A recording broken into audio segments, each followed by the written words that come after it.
যাকাতের এই টাকা বিভিন্ন সংস্থা গ্রহণ করে, যেহেতু আমাদের দেশে ইসলামী সরকার নেই, ইসলামী সরকার না থাকার কারণে জাকাতের টাকা অন্তত মানুষ সরকারকে দিতে চায় না। সে আল্লাহ যদি আমার জন্য এখন বোঝা হ্রাস করা সেই ফিরিস্তা পাঠিয়েছে, নিশ্চয়ই এই লোক অভাবে হবে, তার চেহারা থেকে বোঝা যাচ্ছে।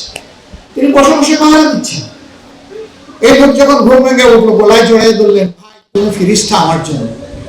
বুঝলাম না, আপনিও ঘুমাইলেন, আমিও ঘুমাইলাম, আমিও মানুষ, আপনিও মানুষ, তো আপনার মতো আমি ফিরিস্তা না, আমিও তো মানুষ, ফিরিস্তা হইলাম কি হবে? বলছে ভাই, আমি এই বোঝাটা বয়ে বেড়াচ্ছি, এটা কাউকে দেওয়ার পাচ্ছি না, আপনাকে দেখে মনে হচ্ছে যে আপনি আমাকে এটা গ্রহণ করে সাহায্য করতে পারবেন। এটা বললেন না যে আপনাকে গরিব মনে হচ্ছে, খুব বিনয়ের সাথে। ওই লোক হাসতে হাসতে বলল, ভাই একই দশা আমারই, ওই যে দেখছেন আমার বালিশটা বালিশ না, ওইটা একই জিনিস, আমি ওই এক দশার উপরে আছি। আল্লাহু আকবার। আল্লাহ তাআলা চাইলে এইভাবে সমাজকে নিয়ামত দিয়ে ইউনিফর্মলি পরিপূর্ণ করে দিতে পারে। আল্লাহ রাসূল কঠোরভাবে বলেছেন যে নিজে পেট পুরে খায় আর তার প্রতিবেশীর অভুক্ত থাকে, তার দিকে নজর দেয় না, ফালাইসা মিন্না, এ আমার উম্মত না, এ আমার উম্মত হওয়ার দাবি করতে পারে না। রাসূলের সাহাবীরা জিজ্ঞেস করছেন, যদি ওই প্রতিবেশী ইহুদি হয়, আল্লাহ রাসূল পাল্টা প্রশ্ন করেছেন, সে কি মানুষ নয়? ইহুদি না মুসলিম এটা তোমার দেখার বিষয় নয়, তোমার দেখার বিষয় সে তোমার প্রতিবেশী আর সে অভুক্ত। প্রিয় চিকিৎসক বন্ধুগণ, আপনাদের কপাল খুবই সুপ্রসন্ন, প্রশস্ত। আল্লাহু আকবার। আল্লাহ তাআলা আসরের দিন কিছু মানুষকে বলবেন, আরে আমি অসুস্থ ছিলাম, তুমি আমাকে সেবা শুশ্রূষা করো নাই, যদি পরে আসতে আজকে আমার জান্নাত তোমাকে আলতো করে তোমার হাতে তুলে দেবে। জিজ্ঞেস করবে, হে আল্লাহ, আপনি পেনিয়াস, আপনি সমাদ, আপনি আমার অন্যের সাহায্যের মুখাপেক্ষি হন কিভাবে? আপনি অসুস্থ হন কিভাবে? আপনি তো দারুশ শিফার মালিক। আল্লাহ তাআলা বললেন, আমি না, আমার বান্দা অসুস্থ হয়ে তোমার কাছে গিয়েছিল, তুমি মন ভরে আমাকে খুশি করার জন্য তাকে সেবাটা দাওনি, কাজে আজকে আমার কাছে তোমার জন্য কোনো ভালো পাওনা নেই।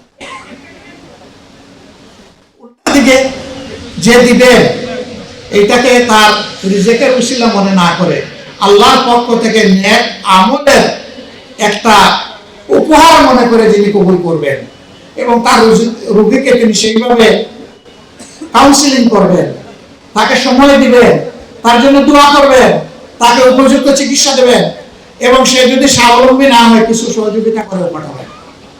আজকের এই মজলিসে আমার বিশ্বাস আমাদের ইদ্রিস ভাই যদি সুস্থ থাকতেন, তিনি উপস্থিত থাকতেন। তিনি এখন জীবিত কিন্তু পড়ে আছেন বিছানায়।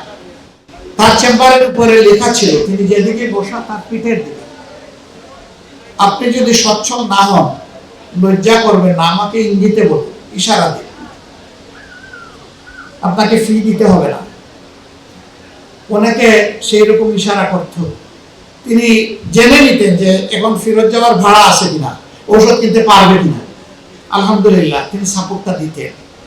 আমরা লোক পাঠাইতাম মফস্বল থেকে তার কাছে, ফিরে গিয়ে বলতো, ভাই ওনাকে দেখা মাত্র অর্ধেক রোগ আমার চলে গেছে, আর বাকিটা ইনশাআল্লাহ আল্লাহ চাইলে উনি যে চিকিৎসা দিয়েছেন আশা করি আমি শিফা পাবো।